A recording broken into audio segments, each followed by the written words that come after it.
Welcome to Misano World Circuit. Marco Simoncelli, staple on the Grand Prix calendar.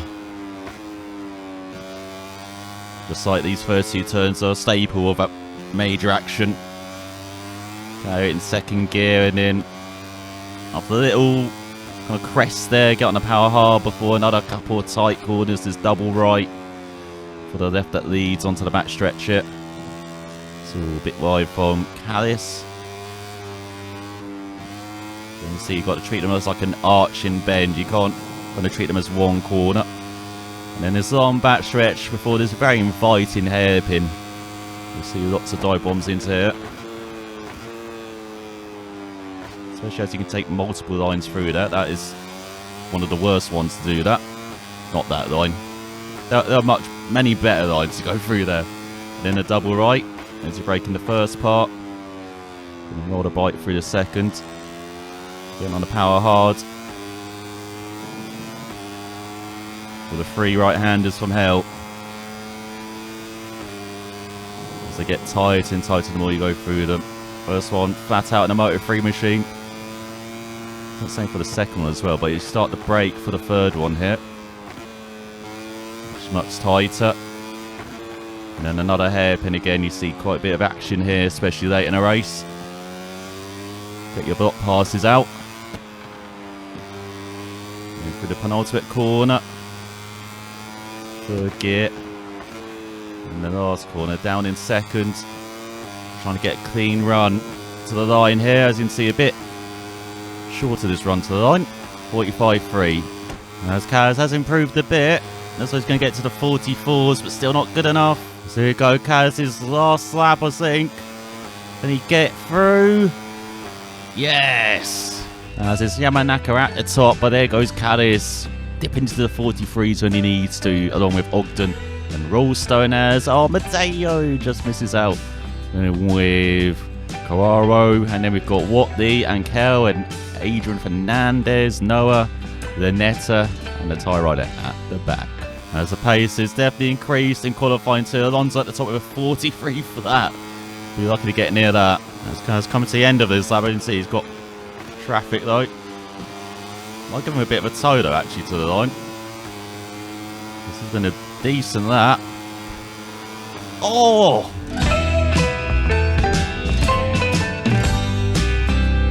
There's Kaz on the second row of the grid. You can actually see the lights at the starters. There you go. Out for 8 laps here in Misano. A cracking getaway in the front of the second row. Manages to get up into second ahead of Zabi and Alonso. Right behind first Arto. Oh, can he make the move? Yes, it's gone green. Allowed to do it is Callis. Down the inside of first Arto as Esteban is out. Oh, first Arto not taking it. But Callis got the run.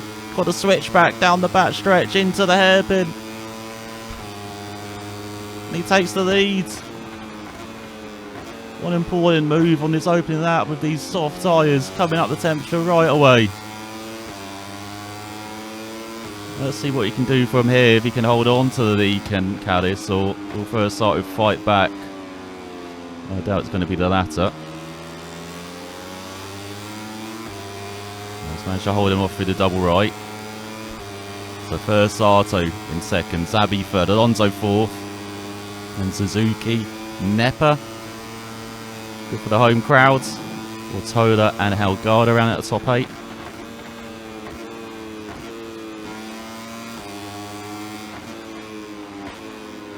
So looking into the hairpin. Oh, Zabi! Zabi's down!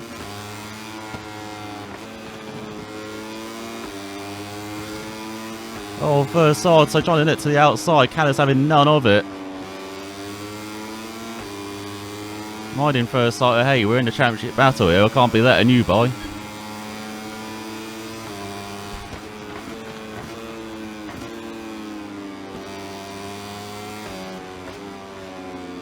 We'll see how well Kaz can manage these soft tyres though. He managed them well in Silverstone, but that was a 6 lap race. This is 8. So the right side of these tyres will be hotter than hell. You see double right here, we've got those right-handers from hell as well. The last sector. It'll be very tough to manage these tyres till the end. Let's see what you can do. First Sartone taking ahead of Alonso.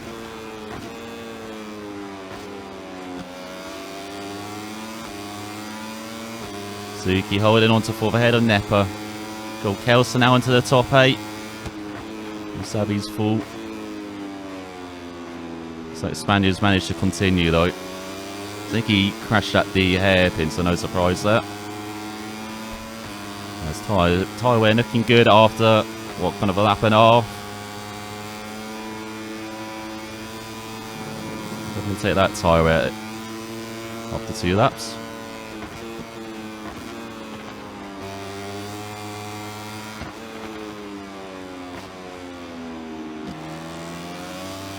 Let's just hold it on here. It feels like clinging on.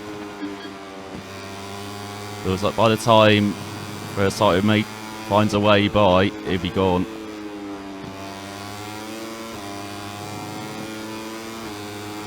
It's maybe a bit slower here in the early going. Let's see, 44 for that, definitely a bit slower in the early going.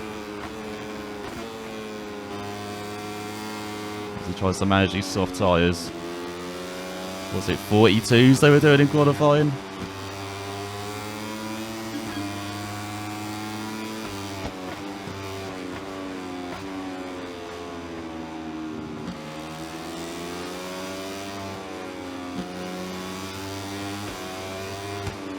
Like first Sartone's had enough of this already.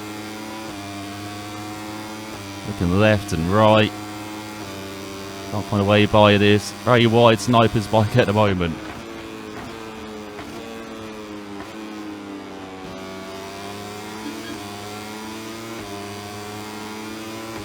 There's no change behind as well, surprisingly. It's all got set on the brakes there, the bike. First signs of discomfort.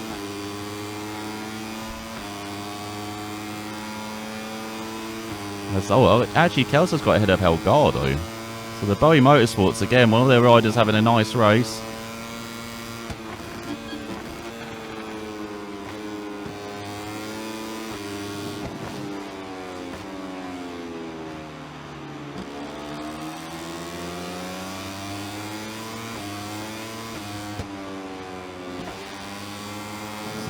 Bit wide in penultimate corner.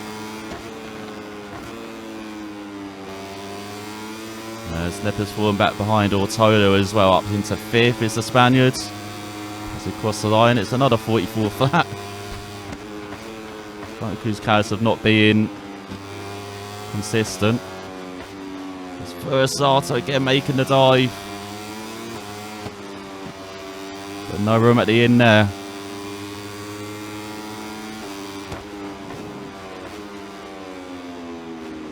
As you can see, tyres doing well, but again, those right side of the tyres, in see, we're getting a bit worn. Kaz a bit wide onto the back stretch. But our first side to get a run into the hairpin.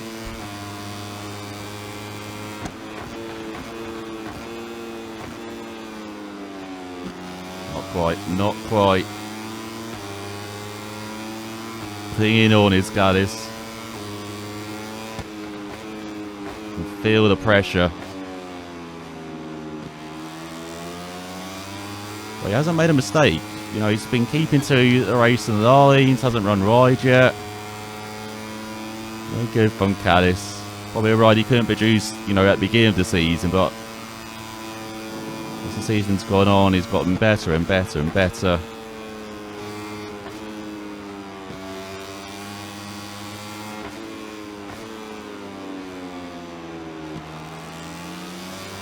It's about to go to the halfway mark of the race. When does Callis pull the pin?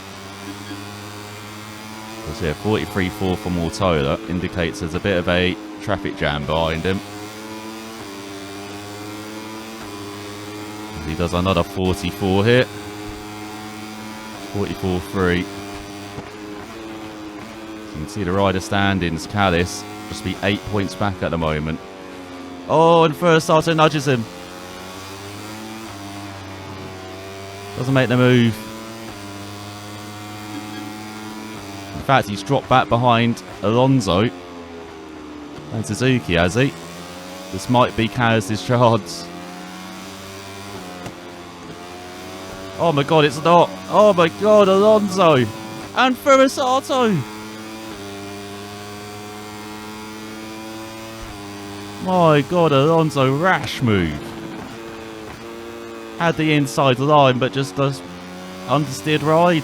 Way too much speed there. And he took Furisato along for the ride with him.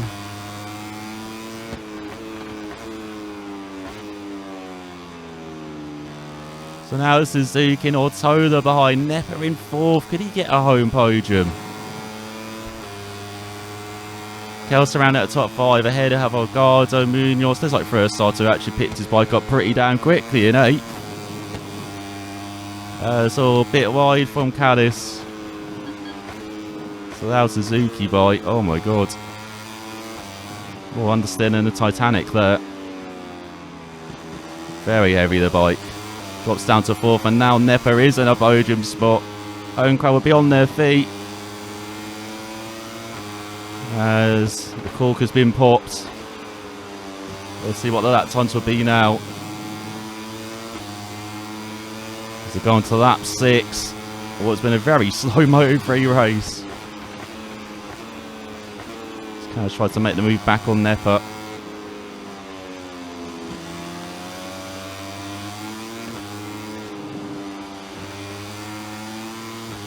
You can see second, 1.3 seconds behind to Kelso. Maybe this race pace hasn't been that slow then.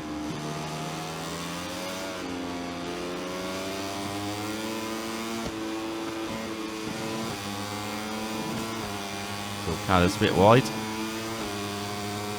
Nothing from Freddie though. Must be on vacation today. Are you seeing any warnings? Nothing for Callis there. To put a blanket over these top 4.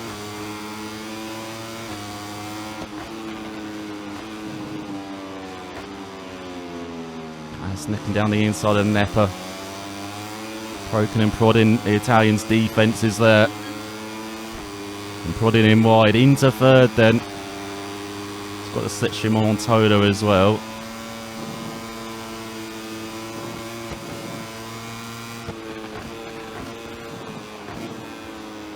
Should just about keep it on the track this time, does Callis. Nepa wants to bite back. Oh no! Oh, he gets going again, Callis. But down to 5th.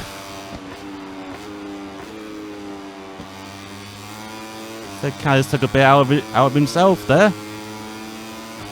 Had to go on to the penultimate lap of the race.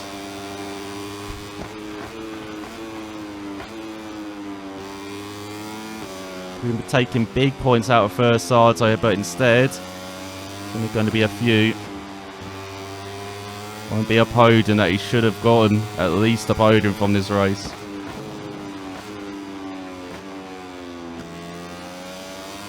So maybe the upping in pace as well. It's not suiting Callis. As he's got Avogadro, Munoz, Furisato behind him. Kelso in front in 4th now.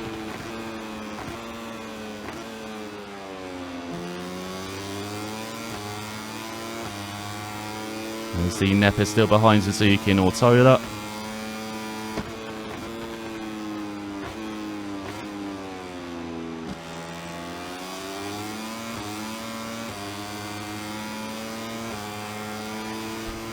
So 2.5 seconds to gap in front, half a second behind. Just need to stay upright, Callis. You can see how worn those tyres are. The one he just slid out there. And getting the power on.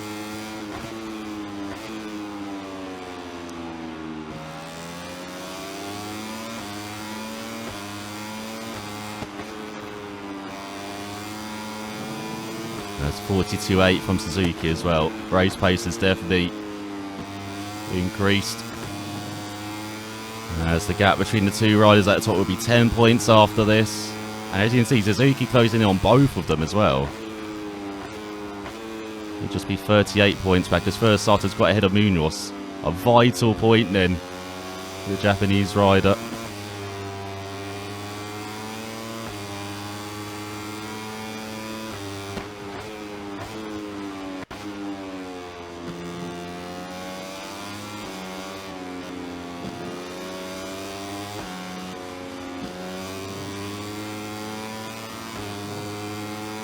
There goes Callis. 3 seconds behind Kelso. Still 6 tenths Salgado behind.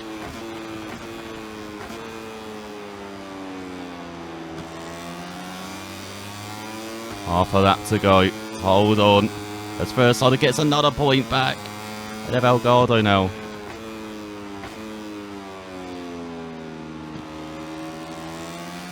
In fact, Callis will gain barely anything from his title rival then from this race. Suzuki did a 42.7 the previous lap as well. Since he's taken the lead, he's really upped the pace and just run with it. One round here before. There's Suzuki. Looks like he's going to win again. Well, for Callis, it's a top 5. It's points taken out of first starter, but it's a disappointing result. Considering how well he managed the first half of this race. But Suzuki, Ortoda, Nepa with a home podium ahead of Kelso, and here comes Callis. So in the end, Suzuki wins by 7 tenths ahead of Ortoda, and Nepa with a podium ahead of Kelso and Callis. As first starter recovers to 6th ahead of Salgado, Munoz. David Alonso as well recovers to a top 10 ahead of Fernandez. And we've got Rossi, Ogden, Zabi, Mateo and Via down in 15th with just Esteban retiring surprisingly. So in the Riders' Championships, a 12-point gap between first starter and Callis, with Suzuki in 3rd ahead of Ortoda, who's losing up 3 places to 4th ahead of Via, Alonso and Rueda. And then we've got Salgado, Zabi and Kelso rounding out the top 10 just ahead of Nepa, who gets into triple figures. Ogden up to 15th ahead of Mateo. And then we've got Fernandez back ahead of his teammate Angel. And then in the Teams Championship as well, as Varna lead the way by 88 points. Ahead of Snipers now get up to 2nd ahead of KTM. Honda Team Asia in 4th, still a very close battle for 2nd though. Same for top 5 between Aspa and Bowie Motorsports. And then we've got MT Helmets, Gas Tech 3 Level Up, CIP Green Power, Leopard Racing, MLAV Racing and Sync 58. Oh, he's creeping towards becoming a pro, isn't he? As in the pits after, of course, there are some fiery comments. Some angry riders after that race. First starter, I wanted to go straight to Callis' pit to explain himself, but then I thought it might be wise to let tempers cool off first. I'm not a reckless rider, but these things happen. So I make an effort to explain my actions as soon as possible. The door of my pit is always open for a chat. I prefer discussing more pleasant topics, but that's part of racing, isn't it? There's not much to explain here. You can't ride, and you messed up my race. I'm not sure you messed up your race, Callis. You messed up his race there. As, yeah, let's keep it friendly with first starter, but Via on the other hand. I hate riders who have no humility, and I see that Callis is talking like they've won the World Championship. Maybe a bit of humiliation at Buddha will take them down a peg or two. I didn't say I needed another reason to do well, but after what you said, I'm looking forward to entering the track. Now that you've said it, they'll all try to finish in front of you. Me too, of course.